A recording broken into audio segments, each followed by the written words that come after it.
নমস্কার। আজকে আমরা শুনব প্রখ্যাত সাহিত্যিক সঞ্জীব চট্টোপাধ্যায়ের পরমপদ কমলে থেকে সেই আবেগে। কি করে কি হয়? ঠাকুর বলেছেন, প্রথমটা একটু উঠে পড়ে লাগতে হয়, তারপর আর বেশি পরিশ্রম করতে হবে না। এই উঠে পড়ে লাগাটা কীরকম? ঠাকুরই দিয়েছেন পথের নির্দেশ। তার মতে কাম কাঞ্চনের ঝড় তুফানগুলো কাটিয়ে গেলে তখন শান্তি। কাম কাঞ্চনই যোগের ব্যাঘাত। কিসের সঙ্গে যোগ? তাঁর সঙ্গে যোগ। তিনি কে? তার বিশেষণ আমরা জানি, তাকে আমরা জানি না। বিশেষণ হল সৎ চিৎ আনন্দ। তিনি সচ্চিতানন্দ।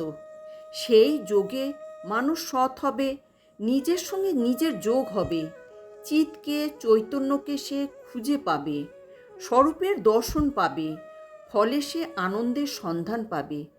মানুষের সমস্ত নিরানন্দের কারণ আসক্তি।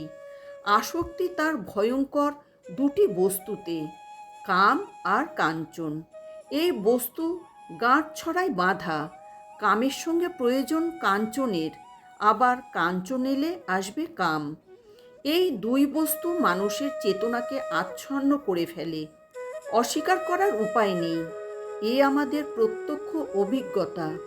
উঠে পড়ে লাগা মানে কাম কাঞ্চনের মোহ থেকে দূরে থাকা।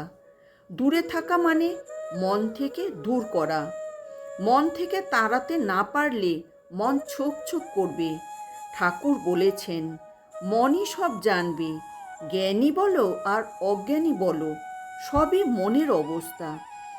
মানুষ মনেই বদ্ধ ও মনেই মুক্ত, মনেই সাধু এবং মনেই অসাধু, মনেই পাপী ও মনেই পুণ্যবান।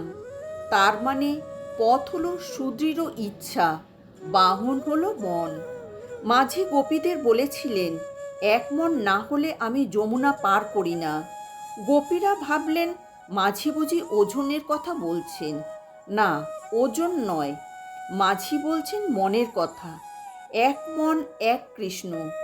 মনে কৃষ্ণ ভিন্ন আর কেউ ঢুকে থাকলে কৃষ্ণ পাওয়া যায় না। এক কৃষ্ণ এক রাধা। মনকে রাধা করতে না পারলে কৃষ্ণ সাধা হবে না, ভরং হবে, ভণ্ডামি হবে, আর মনে বজবজ করবে দুই ক এর আসক্তি। পথ বড় কঠিন। উপনিষদ বলছেন, ক্ষুরস্য ধারা নিশিতা দূরত্বয়া দুর্গং পতস্তৎ কবয় বদন্তি। যারা জানেন, যারা বিবেকবান, তারা বলেন ক্ষুরের তীক্ষ্ণ অগ্রভাগ যেমন দূরতিক্রমণীয়, আত্মজ্ঞান লাভের পথও সেই রকম দুর্গম। তাহলে কি হবে? উপনিষদ বলেছেন, উত্তিষ্ঠিত জাগ্রত প্রাপ্য বরান নিবোধত। তোমরা ওঠো, আত্মজ্ঞানের সন্ধান করো। সন্ধান পাবে কোথায়? শ্রেষ্ঠ আচার্যের সঙ্গ করো, তিনি তোমাকে আত্মজ্ঞানের সন্ধান দেবেন। তিনি বলবেন, বাসনার লেশমাত্র থাকলে ভগবান লাভ হয় না। যেমন সুতোর একটু ফেঁসও বেরিয়ে থাকলে ছুঁচের ভেতর যায় না। মন যখন বাসনারহিত হয়, শুদ্ধ হয়, তখনই সচ্চিদানন্দ লাভ হয়। এই বাসনাহীন মন কেমন? ঠাকুর বলছেন, যেন শুষ্ক দেশলাই একবার ঘষলে দপ করে জ্বলে ওঠে, আর ভিজে হলে ঘষতে ঘষতে কাঠি ভেঙে গেলেও জ্বলে না। সেই মতো সরল সত্যনিষ্ঠ নির্মল স্বভাব লোককে একবার উপদেশ দিলেই ঈশ্বর অনুরাগে উদয় হয়। বিষয়াসক্ত ব্যক্তিকে শত শতবার উপদেশ করলেও কিছু হয় না। পথের নির্দেশ তাহলে পাওয়া গেল ঠাকুরের কথায়। প্রথম সাধুসঙ্গ, সদ্গুরু চাই জীবনে। গুরুকে চাইবার আগে নিজের মানসিক প্রস্তুতি চাই। যেমন আমরা স্নান করি দেহশুদ্ধির জন্য, সেই রকম মানসশুদ্ধির জন্যে প্রয়োজন সংকল্প স্নানের। সেই স্নানে মন হবে সরল, হবে সত্যনিষ্ঠ, হবে নির্মল।